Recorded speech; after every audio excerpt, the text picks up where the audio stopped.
Welcome back. You're watching Morning Live. Thank you so much for staying with us. As promised in the previous hour, this hour is going to be focused on tennis, because over the 2 months since lockdown began, tennis in the country has lost millions. Like all sport, the costs are difficult to quantify with all the sporting industries around any particular code.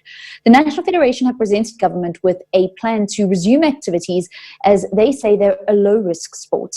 The Federation also has a boardroom matter that is to be finalized. Their president, Gavin Crookes, and member Muditambi Ravele are on voluntary leave of absence till the outcome of a subcommittee review into their conduct relating to the SASCOC Board nominations process.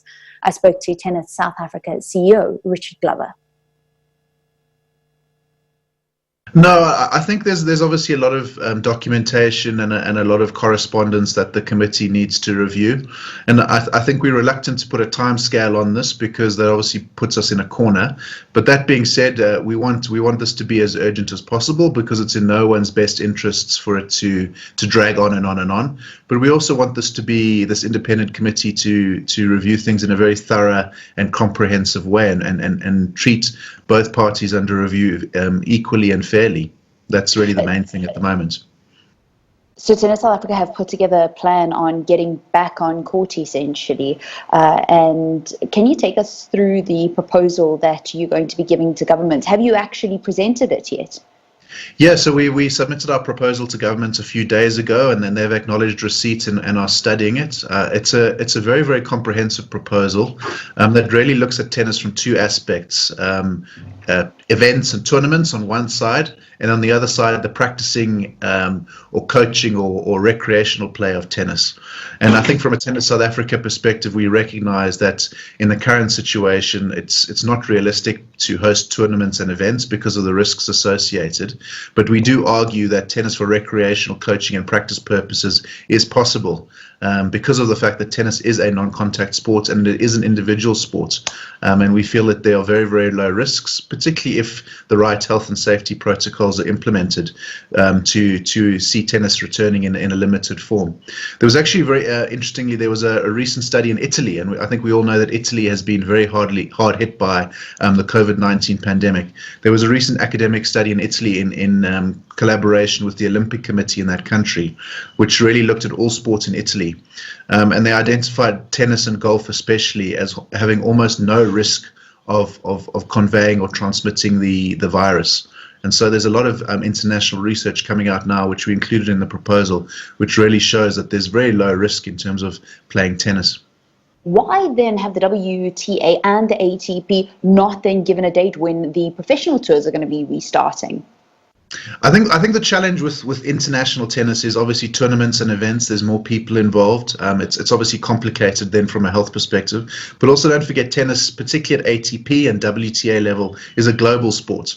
And so you have people and from all over the world and many countries across the world traveling to play in events. And realistically, in terms of the current situation, that's just not practical or possible to host events or to allow people to travel on a global basis. So your proposal says that on level 3, a social match between two adults is possible. There's a whole host of different things that you propose. Do you believe that the government will pass these? Well, I think the government's very much in listening mode, or the Department of Sport and Arts and Culture is very much in listening mode at the moment. And I must say that they've been very accessible and really listened to both tennis, but also a number of sports.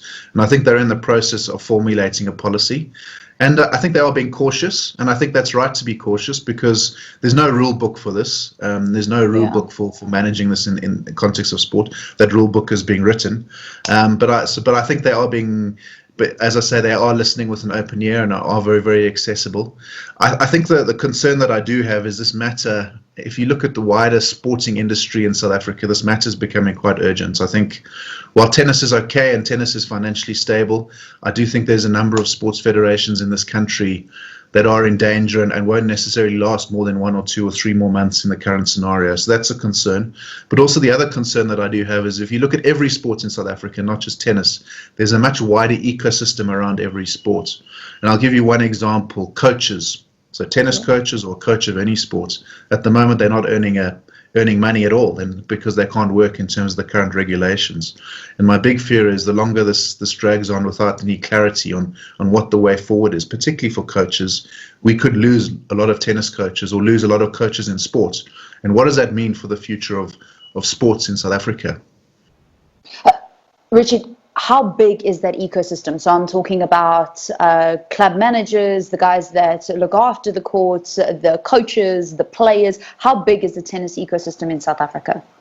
I think the tennis ecosystem is much bigger than people realize. I mean, the ITF, the International Tennis Federation, did a study of tennis in South Africa a few years ago, and they estimate there's close to 700,000 tennis players in South Africa. So that's not necessarily people who play in the structures, but those are people who play for recreational purposes. And if you think about how many tennis rackets are sold, how many tennis balls are sold, apparel, officials, coaching, all other aspects of the ecosystem, we're talking about millions and millions of rands. And if you then apply that same principle to other sports in South Africa, I think it's the economic cost or the economic impact across all sports in South Africa is much bigger than people think or realize. That certainly is a sobering thought coming from the Tennis South Africa CEO, Richard Glover. Thanks for staying with Morning Live. There's more coming your way up until 9 o'clock. Do stay with the show. I myself will see you tomorrow morning.